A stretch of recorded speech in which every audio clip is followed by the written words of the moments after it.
This is Nico Robin from the game Dawn of Liberation that we were releasing on Kickstarter in March. Now, this is only the front side. If you accomplish all of the tasks she requires of you in the game, you get to flip her over to a powered up form. But for the purposes of this video, this is the most important, because we do want to talk about each of the characters and what their abilities are, and then how we're going to evolve them. Actually, and specifically starting with Nico Robin, because we are changing something before release. Nico Robin is the best in core game at lore. She has the highest base lore stat, and then her evolved form has the highest lore stat in the game, at least of the starting characters.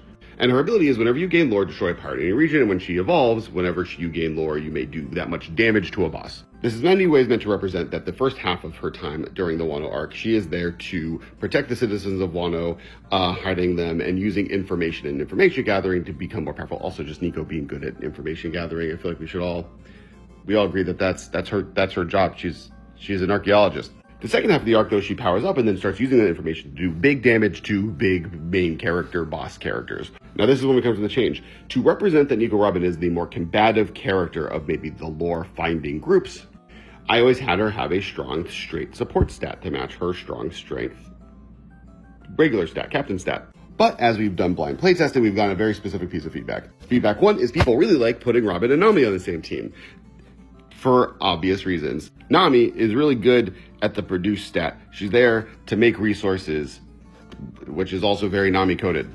And there's a core feature of produce in the produce area is the lore gaining crew stat. So if you have Robin go into that lore spot supporting plunder, she actually does more damage to pirates, and then once she evolves to bosses, than if she was in the strength stat area where she would only give one bonus ability of damage. So the plan for her support side, not for the captain side, she's still going to be good at punching, but on the support side, we're going to move that little red square and increase her plunder.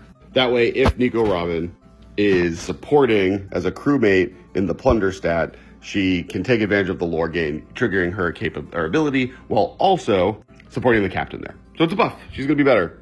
It didn't make sense for her to be over here. And now also Nami and Robin are better as teammates. They work together better, which we think was a good, important change. Let me know which character you want me to break down next, and if there are any other kind of processes on how we evolved that character as we go through as part of the design process. I will say Robin has basically been unchanged since very, very early on. At one point, she brainstormed when you got loot pedals off of the Discover action, but that ended up taking a long time, and we actually moved that to one of the unlockable characters we'll talk about at time of launch of the Kickstarter. But let me know which character you want to hear about next. Also, this game, it comes out March 3rd on Kickstarter. Keep your eyes out on it. We're very excited, and I'm excited to walk through how each of these characters work and how they were designed.